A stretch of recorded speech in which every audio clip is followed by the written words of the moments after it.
So in this lesson, I'm just going to go over how to create a simple particle effect or particle system within Unreal 4. The first thing that we want to do is just to ensure that we're keeping our asset management up to date by adding a new folder. I've just called mine particles. In this, before we actually start creating our particle system, we need a material.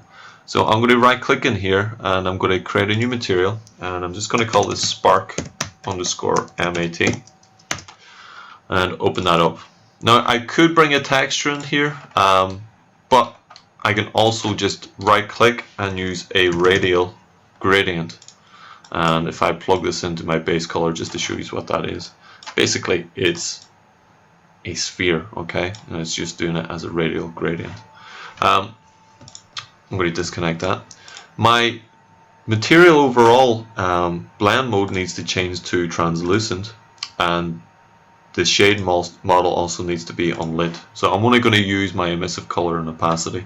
Now through my material, or sorry, through my particle system, if I wanted to change the color over time or change the opacity over time, I should use this radial gradient along with a particle color. And what I'm going to do is I'm going to use this one radial gradient for the emissive color and opacity, but I'm going to use multiplies along with the particle color. So I'm going to plug my particle color into the A, so that's the color going into A, and then the alpha channel going into this multiply, and then the radial gradient is going into B, and into B in this one. So then all I have to do is plug my multiply into emissive color and my multiply into opacity, and there we go. And I'll just save that. Then in my content browser, I'm just going to right click. I'm going to make a new particle system. I'm going to call this spark underscore part, and I'm going to open that up. And you can see straight away it's opened up our particle editor, also known as Cascade. And in here we've got a lot of options to kind of change and attributes to add in to make our spark effect. Now at the minute it's using this default sprite because I haven't added in our material yet. At the top you find things like save. You can restart the simulation or restart the level if it isn't updating. You can also choose what thumbnail that you're going to have. You can look at the bounds that you're going to have, which is really useful if you're using GPU sprites. And there's a lot of LOD settings that we can go into later on.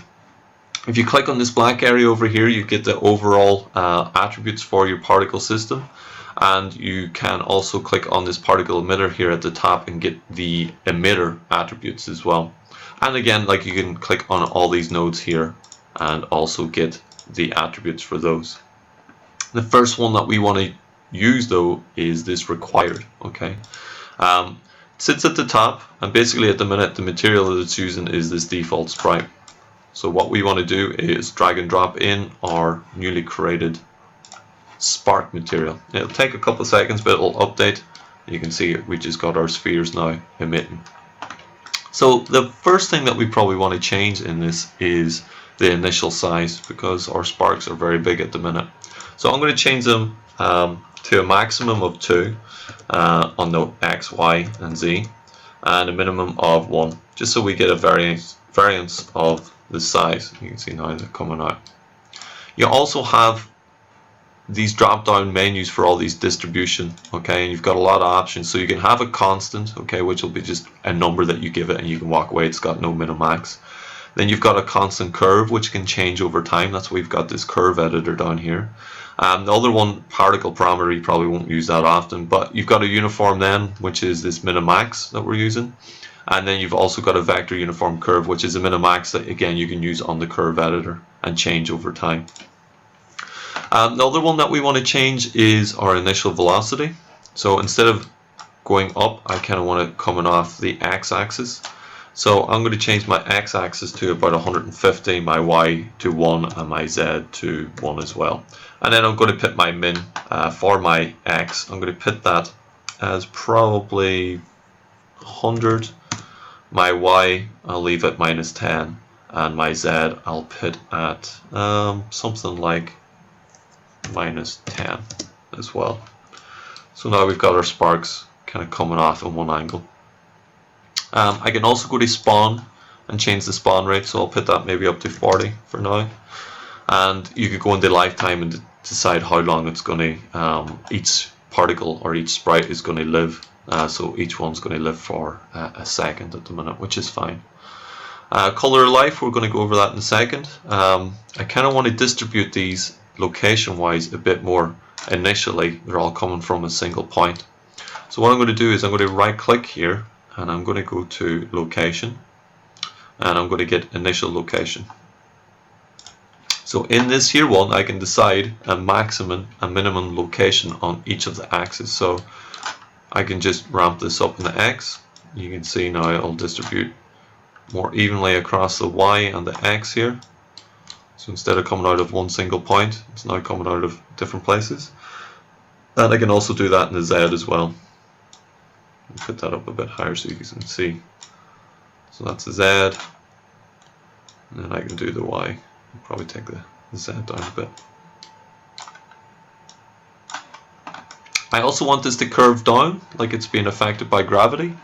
So what I'm going to do is right click and I'm going to go to acceleration and use const acceleration. And in this one here I'm just going to focus on the Z because that's my vertical axis, and I'm going to put in -700. You can see now that it's dropping off. If I think that's dropping off too much, I could work between my constant acceleration on the Z axis and my initial velocity on the X one and maybe put that up to 200 so it will come out a bit more. Another thing that I should have done is back in required is I should have changed the screen alignment from PSA square, which keeps it very square, to PSA velocity, which means it's going to change the size of this based on the velocity of each sprite. Which means that if I come to and right click here and change or add in another node from my size menu to size by speed, and if I change my Y value to something like 7, you'll not notice any difference because this max scale option clamps it at 1. So I'm just going to change that to 7 as well. So now you can see my sprites are kind of changed from spheres and they've changed to these kind of long streaks, which kind of look a bit more like sparks. So again, I could even put that up to 10 if I wanted to, maybe longer. So now we're getting something that's looking a bit more like sparks. Another good idea is while you're doing this is to drag and drop your actual emitter into your level. Although this preview is pretty good, you can't really get a sense of the proportions of the size of the sparks or the other particles that you're making. So I think it's always a good idea to have these in your actual level to have a look at them. Put them over here.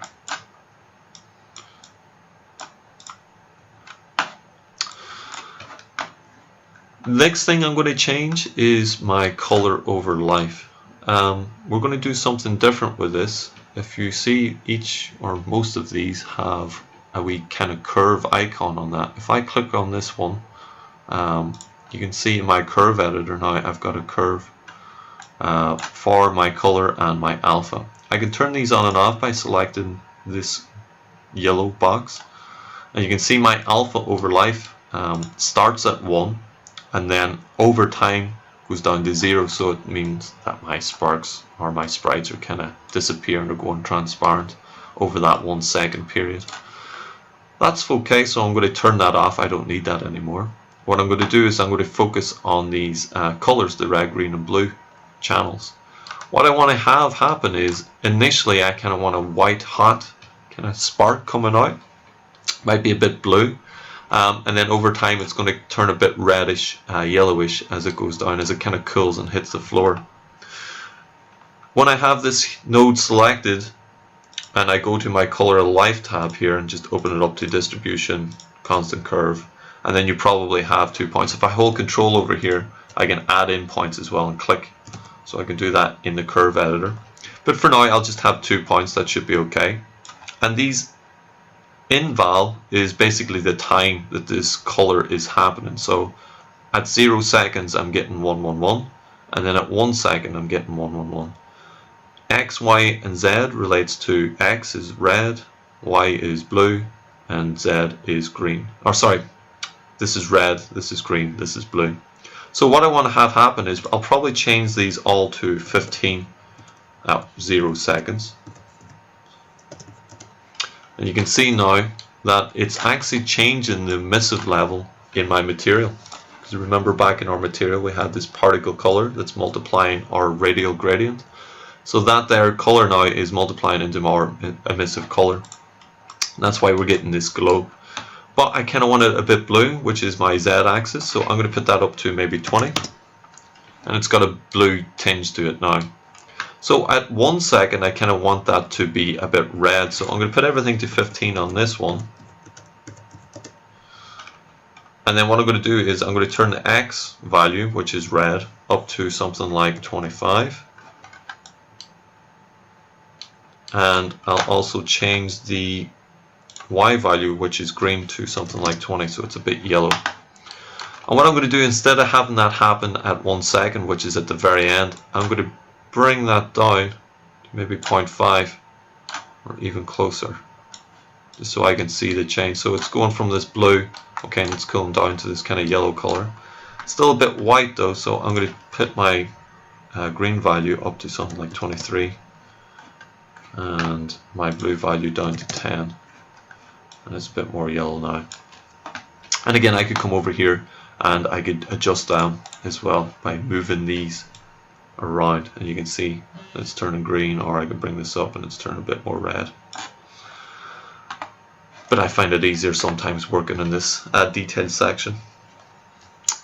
So the other thing that we want to do, we've got our sparks in here now, but they're falling through the floor, and also they're not emitting any light. So we can change that in here by right clicking, and under light we can choose light, and you can see now that when the sparks go near any geometry that they're lighting them up. What we want to do is, in that light node, we can change like how many of these are actually going to emit light when they hit the floor. So I can turn this down to like maybe 0.06, and you can see not every one of them now, when they're going near geometry, is emitting light. So if you have like maybe a lower end graphics card, it's a good idea to do that. It's less intensive on your CPU. But again, like I could put that up so you know all of them are doing it. I could also change the scale of the radius, so I can put this up so you can see now that this spark is kind of affecting a wider range, or I can put it down something like 0.4, so it's only happening right there. It's very localized. So there's a few options that you can choose in there, and there's other ones like you can go into the light exponent and the brightness overlay and the color scale overlay as well if you wanted to. But these are still falling through our geometry. What we want to do again is right click over here, go to collision and select collision. Once you do that, these particles will kind of be killed off as soon as they hit any geometry, but they're not, you know, colliding and bouncing off like they have physics. So if we go to our collision node to add that in and scroll down the bottom and find max collisions, what we want to do is up that to maybe 3 on the min and the max. So you can see now that some of our particles, when they hit, are actually kind of staying there for a few seconds. And we want to go back up the top here and we want to change the dampening factor, so maybe something in the max like 3, 3, 3, which is a bit high, but our sparks are starting to bounce off now. Maybe in the Y value I'll change that to 1, and the Z I'll leave that at 0.6, something like that. So our sparks are hitting off the floor and going at different directions. And then you can add in a min as well, so a minimum I'll have this at maybe -2, -1, and -0.6 as well. So there's a better distribution of where they're going, they're not just flying off in one angle.